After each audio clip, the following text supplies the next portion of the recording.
Existen 7 pecados capitales y todos podemos ser tentados por ellos.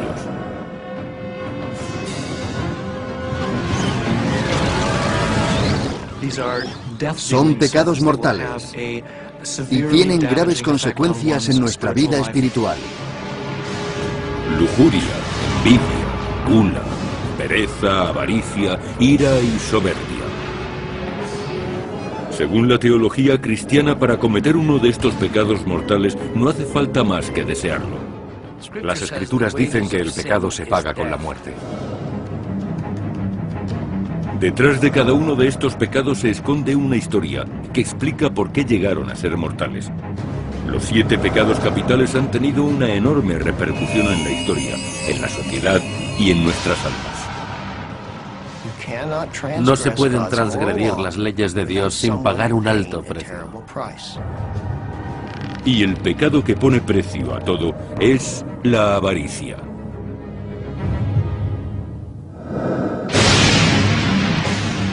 Los 7 pecados capitales son una importante concepción cristiana, aunque realmente no aparecen en la Biblia. Surgieron en los desiertos de Egipto, más de 300 años después de que fuera escrito el Nuevo Testamento. En el año 375 después de Cristo, el monje cristiano Evagrio Pontico se retiró a un monasterio cristiano. Allí empezó a catalogar las tentaciones del alma y creó una lista de las más peligrosas. Evagrio consideró que podía reducirla a 8 terribles tentaciones. La avaricia era una de las peores. Evagrio escribió que surge en previsión de las hambrunas que seguramente vendrán, de las enfermedades que nos visitarán y de las penurias de la pobreza. Los 7 pecados capitales no serían codificados hasta el año 590 después de Cristo, cuando el Papa Gregorio el Grande estudió la lista de Evagrio y cambió las tentaciones por pecados mortales, reduciendo la lista a 7.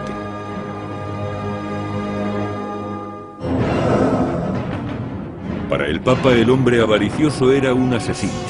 Por ello escribió: quien se guarda para sí lo que podría socorrer al pobre, mata a los que podrían haber vivido de su riqueza. Avaricia, un deseo excesivo o insaciable de riqueza o posesiones. Este pecado tiene muchos nombres: codicia, avidez o rapacidad. Conduce a actividades prohibidas, como el acaparamiento, el engaño, la corrupción y el robo. Todas las personas son susceptibles de la avaricia en todos sus aspectos, tipos y manifestaciones. Los problemas surgen cuando nuestras posesiones nos controlan, en lugar de controlar nosotros a nuestras posesiones.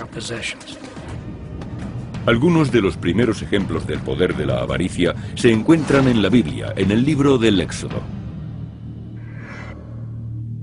Moisés bajó del monte Sinaí los 10 mandamientos de la ley de Dios y se los dio al pueblo judío. Esas leyes básicas servirían para guiar a los creyentes. Algunos eruditos de la religión opinan que el 10º mandamiento, no codiciarás los bienes ajenos, da una mayor perspectiva a las demás leyes de Dios. El último, que es la avaricia, no se refiere a una acción, sino a un estado de la mente. La avaricia es una disposición de la cual provienen los demás pecados. En el Talmud, la obra que recoge las antiguas leyes judías, las personas se vuelven avariciosas o cometen pecados debido a su instinto del mal, o Yetzer Hara.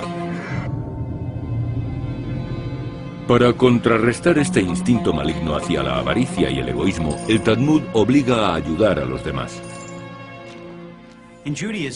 En el judaísmo, todas las comunidades deben tener una especie de plato comunitario, que esencialmente es un fondo de caridad. Consiste en que los que más tienen deben dar y ayudar a los que no tienen nada. El judaísmo no se ocupa tanto del pecado individual como el cristianismo. El judaísmo se ocupa del pecado porque perturba el orden natural de la vida. Lo que importa sobre todo es la comunidad, el pueblo de Dios. Pero a pesar de las leyes sagradas, el pecado de la avaricia prosperó en Tierra Santa. En el año 586 a.C., los babilonios conquistaron Jerusalén. En el libro de Jeremías, el profeta interpreta este hecho como un castigo divino hacia una nación que había cometido el pecado de la avaricia. Y escribe: por eso daré sus mujeres a extraños, sus campos a otros poseedores, porque desde el pequeño al grande todos se llenaron de rapiñas. El Antiguo Testamento no fue el único texto de la antigüedad que previno contra la avaricia. En el año 516 a.C., las enseñanzas de Buda se extendieron por la India y en ellas se mencionaba frecuentemente la avaricia. Cuando Buda alcanzó el Nirvana, estableció las 4 nobles verdades que son la esencia de sus enseñanzas. La segunda de ellas dice que el sufrimiento proviene del deseo de poseer bienes terrenales. Esto es la avaricia. La creencia de Buda en el karma fue lo que le llevó a mantener que los avariciosos son castigados reencarnándose en espíritus famélicos. Existe un reino llamado el mundo de los espíritus famélicos, en el que sus moradores nunca llegan a satisfacerse. En consecuencia, todo resulta inadecuado e insuficiente. En el siglo III a.C., el taoísmo ejerció una profunda influencia en China. El libro principal del taoísmo, el Tao Te Ching, atribuido al filósofo Lao Tzu, denuncia claramente la avaricia. El Tao Te Ching dice que la avaricia es la fuente de todos los males del hombre. Hacia el año 350 a.C., una civilización mediterránea consideró de manera similar la avaricia. La antigua Grecia estaba fascinada por el equilibrio tanto en los hombres como en la arquitectura. Y la avaricia era un exceso que debía ser evitado. La leyenda del rey Midas era una descripción popular de la avaricia. Midas era un rey muy rico que quiso serlo todavía más, haciendo que todo lo que tocara se convirtiera en oro. Cuando los dioses le concedieron ese deseo, Midas acabó convirtiendo su comida y accidentalmente a su hija en ese dorado y frío metal. Solo entonces se dio cuenta de su error. Los niños griegos crecieron protegiéndose de la avaricia gracias al cuento del rey Midas. De esa época data el primer código ético del mundo clásico, atribuido al filósofo Aristóteles. Aristóteles opinaba que para llevar una vida plena había que conseguir el equilibrio entre el exceso y la carencia. Promulgó el concepto que él llamó liberalidad, la virtud de dar a cada uno tanto como merece, pero cada virtud tiene su oponente. Si te cuesta dar a los demás, según Aristóteles eres avaricioso, es decir, miserable. Aristóteles vio la avaricia por todas partes y escribió: la avaricia de la humanidad es insaciable. En el año 27 a.C., la gloria de Grecia había quedado eclipsada por el poder de Roma. Roma era dueña de gran parte del mundo, pero muchos temieron que su espíritu estuviera corrompido por el éxito. El escritor romano Horacio criticó la decadencia que le rodeaba y la plasmó en una lista con 7 vicios: avaricia, gusto por las alabanzas, envidia, ira, pereza, glotonería y lujuria. Una premonición de los 7 pecados capitales con la avaricia al frente.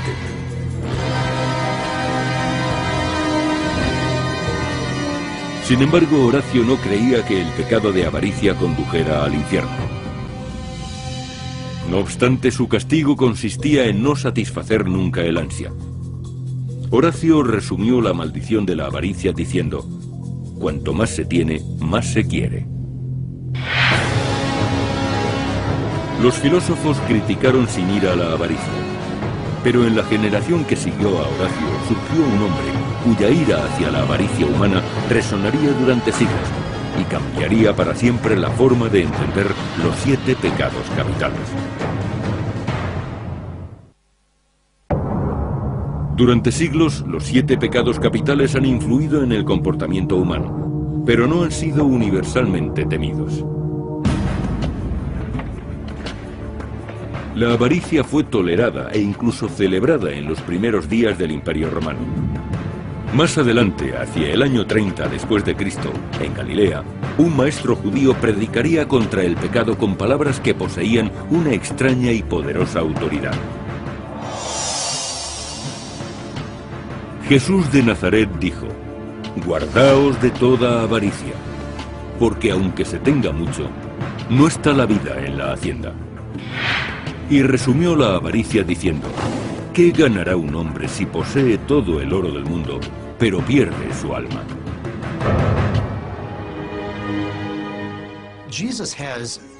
Jesús no cree que sea bueno acumular bienes o dinero. Sin embargo, habla mucho de los pobres. Sois los elegidos, no los ricos. Realmente parece lo contrario de lo que ocurre. Pero Jesús no pensaba así.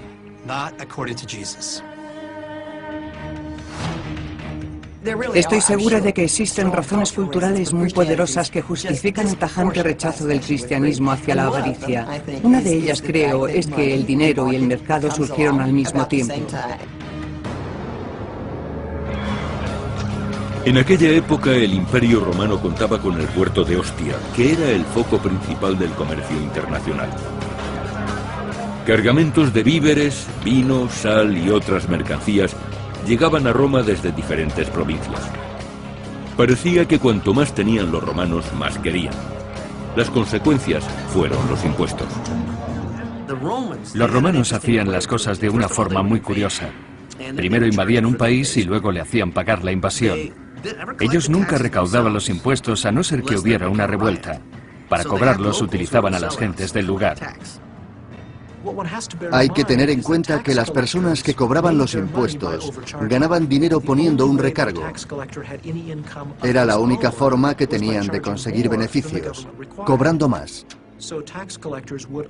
Así acabaron amasando grandes fortunas, aprovechándose de los pobres y de los débiles.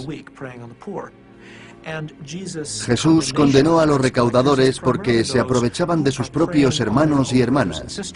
Además, entregaban el dinero a un gobierno extranjero. Pero Jesús dirigió principalmente su ira contra los vendedores y cambistas del templo de Jerusalén, que se dedicaban a cambiar la moneda local por dinero romano, que los judíos gastaban en comprar animales para los sacrificios. Por este servicio cobraban cierta cantidad. Eran los equivalentes a los que hoy revenden entradas para espectáculos. Cobraban mucho más por el animal que llevaban al templo que si se compraba en otro lugar. Era su forma de ganar dinero. Jesús dijo que habían convertido su casa en una cueva de ladrones. No solo hacían negocios, sino que eran abusivos. El pecado de la avaricia tuvo mucho que ver en la muerte de Jesús. Fue traicionado por su apóstol Judas, quien lo entregó a las autoridades a cambio de dinero. 30 monedas de plata no eran una gran cantidad. Y si Judas vendió a Jesús por ese dinero, demuestra lo que estamos dispuestos a hacer en un apuro. Cuando Jesús fue crucificado entre 26 y 36 años después de su nacimiento, aquel que lo traicionó quizás se sintiera satisfecho. Pero sus seguidores siguieron combatiendo el pecado de la avaricia. Muchos creen que Jesús dijo: el dinero es la causa de todos los males. Pero la cita proviene de los Evangelios, de la primera carta a Timoteo del apóstol San Pablo. Esta famosa frase, escrita en griego, ha sido frecuentemente mal traducida. Lo que realmente dijo San Pablo es que el amor al dinero es el origen de todos los males. El dinero en sí no es malo, pero el amor obsesivo por el dinero es el origen de todos los males. La avaricia nos aleja de nuestros semejantes. La sentencia de San Pablo fue traducida así al latín: Radix somnium molarum avaritiam est. La raíz de todos los males es la avaricia.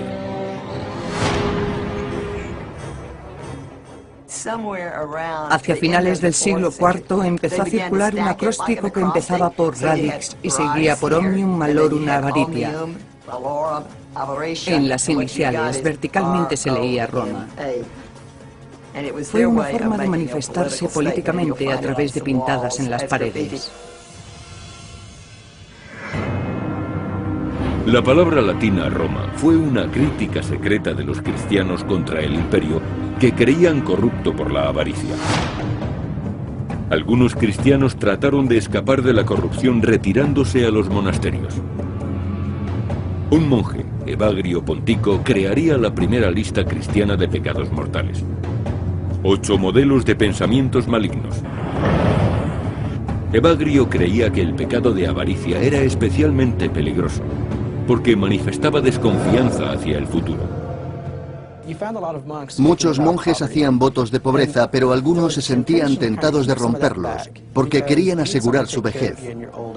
Pero el problema de la avaricia es que siempre se quiere más y más. De lo que deseas, ¿qué necesitas realmente? Con frecuencia, las posesiones son una forma de protegernos contra la incertidumbre. Pero estamos destinados a la vida eterna y no podemos protegernos más allá de esta vida.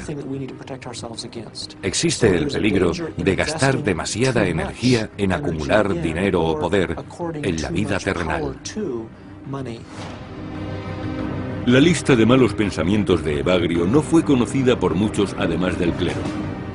Pero en el año 400 después de Cristo, uno de sus contemporáneos, Prudencio, un letrado convertido al ascetismo, tomó una lista similar de pecados y escribió un libro épico, La Psicomaquia o Guerra del Alma.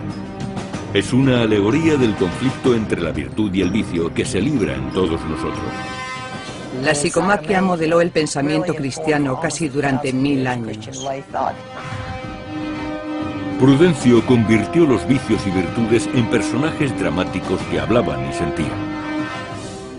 Prudencio fue un genio. Personificó al pecado por primera vez y eso tuvo mucha importancia en aquella época. En la psicomaquia, los vicios y las virtudes luchan a muerte en una épica batalla. La personificación permitió al pueblo llano entender más claramente la lucha espiritual que se desarrollaba. Algunos vicios son derrotados y dejan sus armas, joyas y oro en el campo. Los muertos y los heridos de muerte son abandonados y su sangre y su humeante carne salpican la tierra. Es entonces cuando aparece el pecado de avaricia personificado en una mujer demacrada. Entonces aparece este descarnado personaje que, según Prudencio, poseía manos con forma de garra, rebuscando entre los cadáveres para apoderarse de los objetos que se han perdido durante la batalla. Prudencio escribió: de todos los vicios, este es el que infunde más miedo.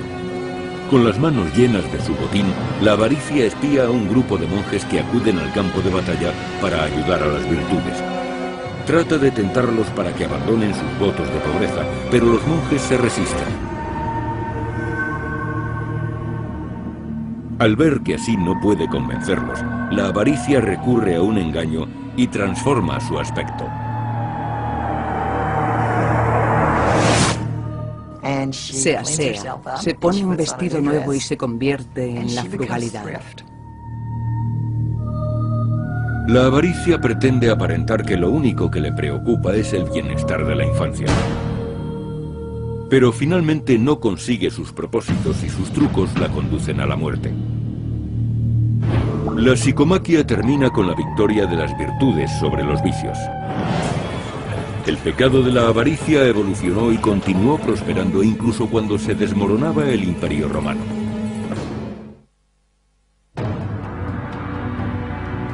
Durante siglos, el Imperio Romano había aceptado los 7 pecados capitales, tratando de ignorar sus consecuencias. Pero hacia el año 500 después de Cristo, la situación se volvió insostenible.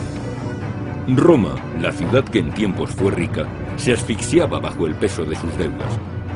La avaricia y otros pecados habían contribuido a desmoronar uno de los más poderosos imperios de la historia. Europa se dirigía hacia una era oscura. Los acueductos ya no funcionaban bien. El alcantarillado se desbordaba todos los años y las plagas eran frecuentes. Resultaba algo parecido al holocausto posnuclear de las películas de Mad Max.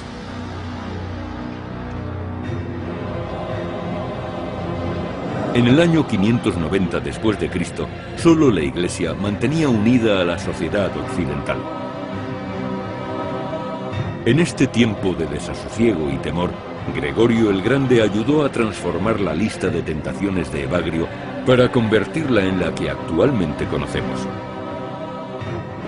Lujuria, envidia, gula, pereza, avaricia, ira y soberbia. Habían nacido los 7 pecados capitales. Todo lo que tenían que hacer los buenos cristianos era evitarlos. Desde el punto de vista de la Iglesia, no se puede ser ético sin ceñirse a una norma. Para un eclesiástico, la ética debe estar basada en las leyes de Dios.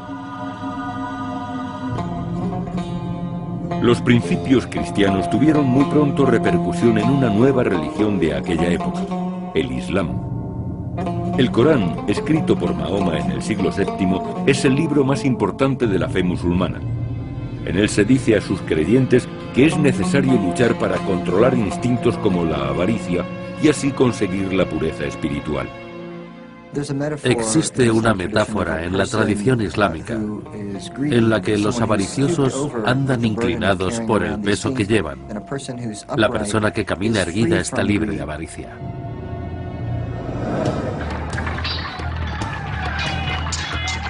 Musulmanes y cristianos combatieron entre sí en la Edad Media, especialmente por el dominio de Oriente Próximo. Las cruzadas fueron organizadas con palabras santas, pero la avaricia los acompañó durante todas sus campañas. En un tiempo en que la riqueza consistía en poseer terrenos, conquistar Tierra Santa era una oportunidad para hacerse rico. Quizá el más famoso de los cruzados, Ricardo Corazón de León, encontró la muerte debido a la avaricia.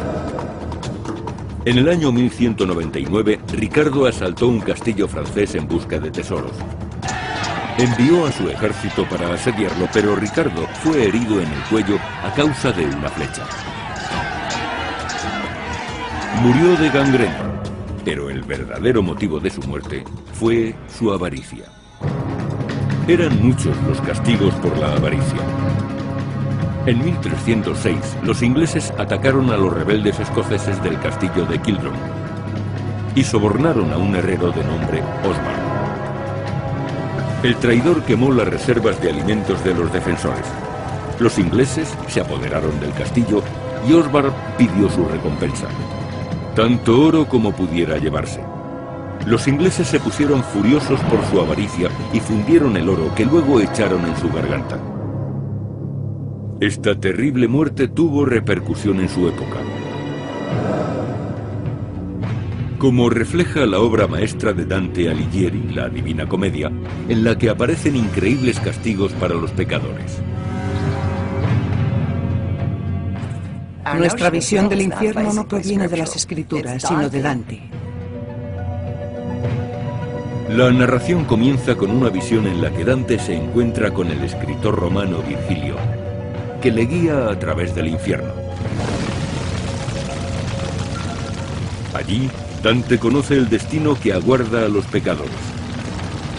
En el cuarto círculo del infierno, Dante encuentra a los avariciosos, que van dando tumbos eternamente cargados con enormes pesos, tan grandes como el oro que ansiaron conseguir en vida. Dante los califica de poco generosos y menos austeros. Acumulaban dinero para despilfarrarlo. Esos pecadores son las dos caras de la misma moneda, las dos incapaces de conservar su dinero. Dante y Virgilio siguen descendiendo hasta llegar al círculo octavo del infierno. Allí encuentran a los clérigos que han cometido el pecado de avaricia vendiendo indulgencias. Las indulgencias eran esencialmente títulos de perdón del Papa. Un pecador podía comprar una indulgencia para acortar o evitar el castigo después de la muerte. La avaricia era una práctica aceptada por la Iglesia.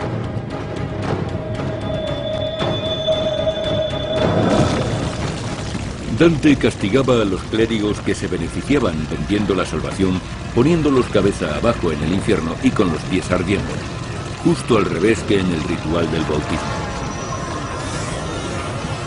Dante y Virgilio visitaron también el purgatorio, un lugar de tormento donde se expían los pecados. En el catolicismo, allí se purgan los pecados veniales. Los pecadores sufren, pero finalmente van al cielo después de expiar sus culpas.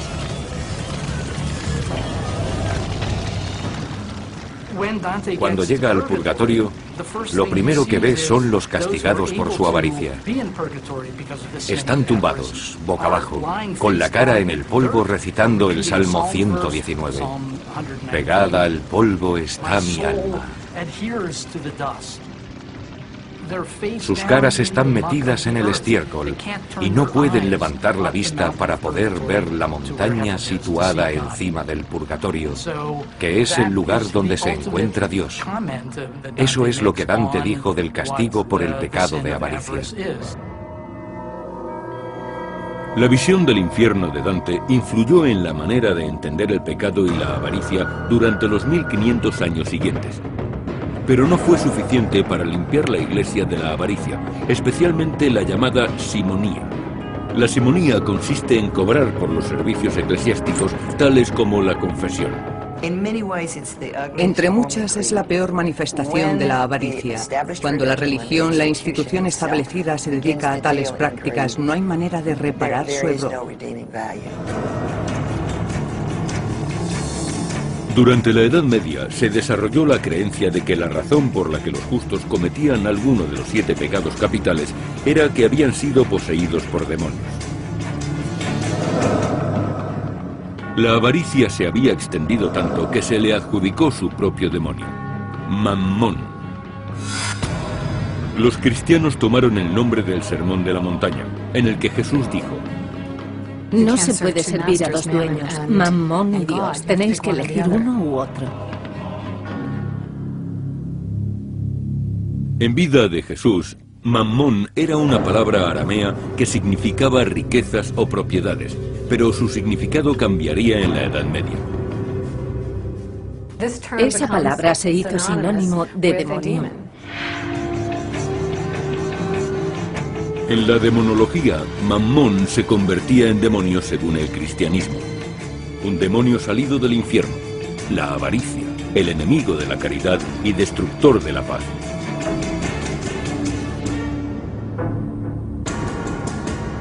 Cuando la Edad Media abrió paso al Renacimiento, la avaricia estaba ampliamente extendida. En 1557, Peter Bruegel, el gran pintor flamenco, plasmaría el pecado de la avaricia en su cuadro Pez grande se come al chico. Es una manifestación clara de lo que suele pasar, que el pez grande se come al pequeño. Eso es lo que ocurre. El capitalismo estaba a punto de aparecer, y el pecado de avaricia ya no volvería a ser el mismo. Los 7 pecados capitales fueron codificados por la Iglesia Católica para que los justos llevaran una vida más piadosa. Hacia el siglo XVI, la piedad y la avaricia iban de la mano. Los europeos viajaban al Nuevo Mundo para extender el cristianismo y para conseguir oro. Los protestantes que se establecieron en América del Norte ensalzaban las virtudes del trabajo duro y del ahorro, mientras algunos comerciantes apilaban riquezas.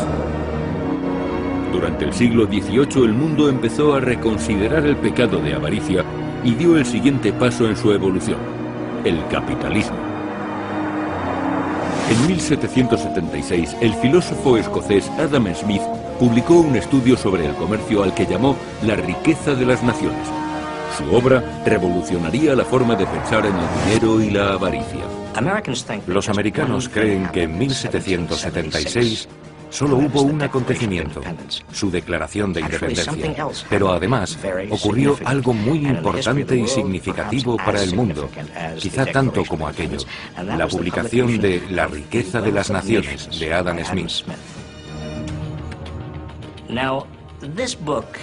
El libro fue el primer documento que sentó los principios de la economía y del capitalismo.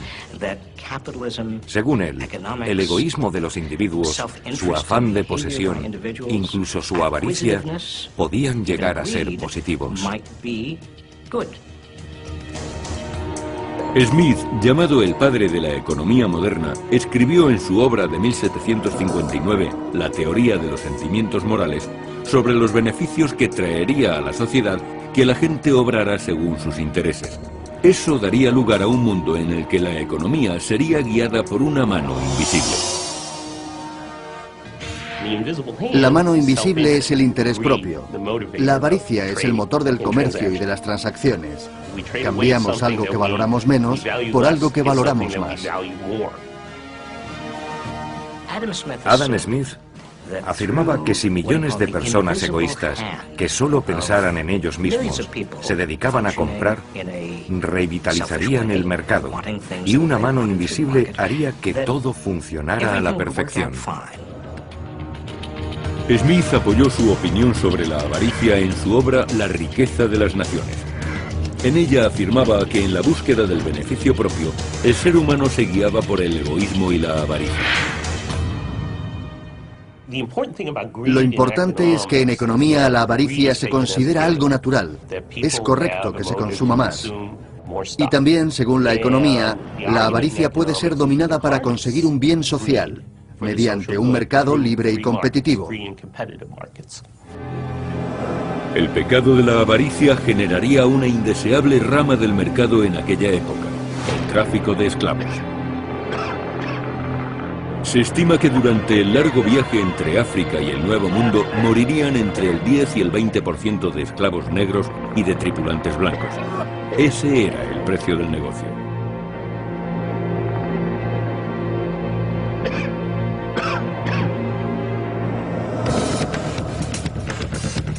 Hacia principios del siglo XIX, la revolución industrial originó otro cambio en la forma de entender la avaricia. El esclavismo agrícola desapareció con la Guerra de Secesión, pero una nueva clase de pobres sería explotada bajo terribles condiciones en las industrias metropolitanas. Hacia finales del siglo XIX, Estados Unidos se convirtió en la nación más próspera del planeta. Eso hizo que surgiera un avaricioso grupo de especuladores que fueron conocidos como barones del robo. Este grupo de banqueros y empresarios amasaron inmensas fortunas con prácticas empresariales poco éticas y muy competitivas. Los barones del robo tenían sus propios ferrocarriles y bancos y controlaban una gran parte de América. Tenían tanto poder que las libertades se vieron en peligro. Uno de los más famosos entre aquellos hombres fue Jay Gould. Este financiero y ferroviario sin escrúpulos de Nueva York sucumbió ante la avaricia en 1869, cuando ideó un brillante plan para manipular el mercado de materias primas. En primer lugar, consiguió que el gobierno del presidente Ulysses S. Grant suspendiera la venta de oro. Al mismo tiempo, Gould compraba secretamente enormes cantidades de este metal para dominar el mercado. El precio del oro subió, se disparó, repercutió en el mercado de materias primas y sobre todo en el del trigo. Gould quería que como consecuencia de la subida del precio del trigo, los agricultores del oeste tuvieran que enviar más cereal al este en los trenes que le pertenecían. Gould lo controlaba todo, el trigo, los trenes y el oro. Desgraciadamente para Gould, el presidente Grant se enteró de sus planes y dio orden de vender inmediatamente $4 millones en oro, bajando inmediatamente los abultados precios. Los planes de Gould saltaron en pedazos. Sus buenas relaciones con el avaricioso político William Boss Tweed impidieron que fuera encarcelado. El pecado de avaricia no pareció afectar a Gould en vida. Cuando murió, su fortuna fue estimada en $72 millones, unos 1.600 millones de dólares actuales. El capitalismo siempre ha llevado las semillas del exceso y siempre se ha valido de personas ambiciosas, egoístas y avariciosas. Pero la edad dorada de los barones del robo no perduraría. Theodore Roosevelt y el Tribunal Supremo aprobaron leyes contra el monopolio, contra los individuos que el presidente denominó malhechores de la gran riqueza. Queremos un sistema capitalista, pero no concentrado en pocas personas. Las primeras décadas del siglo XX fueron progresistas. Existían leyes antimonopolio que impedían la excesiva acumulación de riquezas, especialmente en las compañías petrolíferas y de ferrocarriles. En 1911, el Tribunal Supremo ordenó al millonario Rockefeller que fraccionara la Standard Oil Company, un monopolio que controlaba el 70% de las refinerías americanas. La Standard se dividió en 34 compañías independientes. Las acciones de estas empresas subieron de precio rápidamente, y como Rockefeller tenía acciones en todas ellas, su riqueza personal se triplicó y se convirtió en el hombre más rico del mundo. El momento marcaría un cambio en la evolución del pecado de avaricia. A la vez que Estados Unidos crecía durante el siglo XX, el concepto de la avaricia cambiaría para siempre. La consideración de los 7 pecados capitales ha evolucionado a través de la historia, pero ningún pecado ha cambiado tanto como el de la avaricia. El siglo XX se convertiría en el siglo de la avaricia, pero estaría sembrado de contratiempos.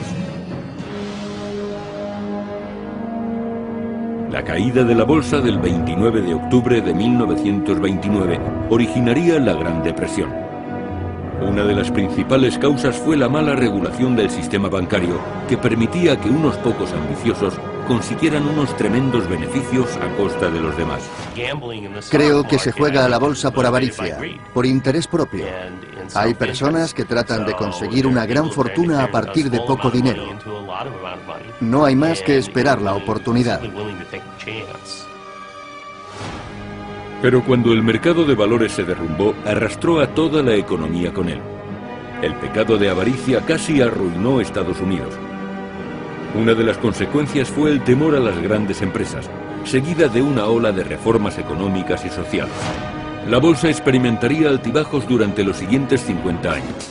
En los años 80, los americanos tendrían la suficiente confianza para acercarse nuevamente al pecado de avaricia. Durante los años 80, 90 y quizá también en el siglo XXI, hemos admirado no solamente a las personas ambiciosas y los empresarios de éxito, sino a los nuevos ricos que controlan grandes sectores del mercado y han reunido grandes cantidades de dinero. Los 80 fueron llamados los años de la avaricia. Estados Unidos estuvo en vanguardia con la política económica de laissez-faire de Ronald Reagan para reducir impuestos, gastos sociales y las normativas empresariales. La avaricia puede minar la política. Las empresas ricas consiguen beneficios en forma de subsidios, asistencias empresariales, reducciones de impuestos, etc. Puede que la película Wall Street de 1989 reflejara este sentimiento cuando Gordon Gekko, interpretado por Michael Douglas, dijo: "La avaricia es buena". Los americanos parecieron estar de acuerdo. En la actualidad, el 50% son poseedores de acciones. Algún día seremos ricos e invertiremos en acciones, pero hay millones de personas que tratan a la vez de obtener beneficios en el mercado y no lo consiguen, porque ellos son el mercado. Las escrituras dicen que la avaricia es pecado, pero algunos científicos opinan que es algo natural, no una tentación del demonio, sino una manifestación neurológica. Cualquiera de nuestras acciones se basa en la actividad neuronal del cerebro. Las imágenes por resonancia magnética nos muestran qué es lo que ocurre cuando el cerebro humano se vuelve avaricioso. Es muy conocido lo que ocurre cuando queremos mucho de algo. En el momento que deseamos una cosa, producimos una sustancia llamada dopamina, un neurotransmisor que nos hace sentir bien. Los animales aprietan palancas para aumentar sus dosis de dopamina, tanto que incluso llegan a morir si no dejan de presionar la palanca. ¿Por qué no aprietas Start? Vale. Cuanto más grande es el globo, más dinero gano. Exacto. En este ensayo de comportamiento de riesgo, los participantes inflan un globo generado por ordenador. Cuanto más hinchado está, más dinero ganan. Pero si son demasiado ambiciosos, el globo estalla y lo pierden todo. La cuestión no es ser o no avaricioso. La cuestión es saber hasta dónde llega la avaricia, si podremos dominarla y si sabremos ponerla a nuestro favor. Para saber cómo influye la avaricia en las negociaciones empresariales, el Dr. Gary Bolton, economista de la Universidad de Penn State, utiliza una prueba fascinante llamada el juego definitivo. El juego consiste en dos regateadores que tratan de ponerse de acuerdo sobre cómo repartirse $20. Uno puede proponer que el otro se quede con 5 y él con 15. El primero puede aceptar o rechazar la oferta. Si la acepta, se reparten $5 y $15 respectivamente. Y si la rechaza, se queda sin nada. Ese es el juego y esas son las reglas. No hay más segundas vueltas. Casi la mitad de los que hacen las ofertas están dominados por la avaricia y proponen una cantidad mínima. Y alrededor del mismo porcentaje de oponentes aceptan una oferta muy pequeña con tal de conseguir dinero. Puede que los dos sean ambiciosos, aunque algunos lo sean menos. Pero un 10% tiene otras ambiciones e insiste en un 50%. Prefieren terminar sin nada antes que aceptar lo que consideran una proposición injusta. Creo que cada uno debería conseguir la misma cantidad. Este grupo parece rechazar de antemano el pecado de avaricia, pero ¿renuncian realmente a ella? ¿O se trata tan solo de una cuestión de definición? Puede que la definición tradicional de avaricia por los bienes materiales necesite ser ampliada. La gente quiere obtener, además de cosas materiales, cierta consideración social y ser tratados adecuadamente. Se desean muchas cosas a la vez. Desear algo. Esa es la chispa que hace saltar el demonio o nuestro ADN para que aparezca la avaricia. Creo que la ambición es algo que todos compartimos y, por tanto, forma parte de nuestra constitución biológica. Si la ciencia demuestra que la avaricia está en nuestro ADN, ¿significaría que no podemos controlarla? El Papa Gregorio y el monje Evagrio dijeron que la envidia es el mismo demonio. Los varones del robo y los iconos de Hollywood opinan que la avaricia es buena. ¿Quién tiene razón?